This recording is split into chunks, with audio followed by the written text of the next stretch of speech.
T'étais rapidement et tout. Mei toi to te ie metua vahine, te ie te vaura au tana tamari, e te tamo noara i te horo ai to nau, no te paruru, i mua i te maumai.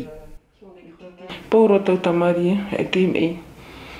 E te area, hôpital, et ta. Le l'aîné jusqu'au dernier. Gauro e wo horo tau titi, que le biberon, hein, mi mettei au petit maman, mi traita gratuit.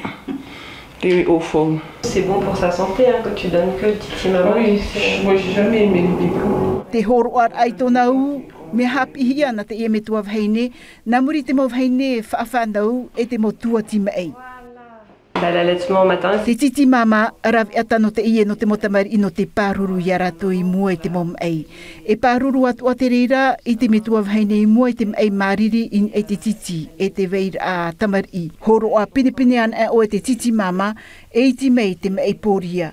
E mea maat o ai te peu, ai te hamau ar amuni ta te mo utua whari. I te wharem ei, wau ahuru mā pein e tānere o te mauwheine o te horo ai te titi i tarato mo eiu. Ahuru mā pein hana i muri mei, toru ahuru in e tānere an o te horo a. Mea rohirhoiroa, mea mawiwiroa, ai tātu o e turuhiara, na te reira i tura e nei te momitua wheine e haape i te titi mama.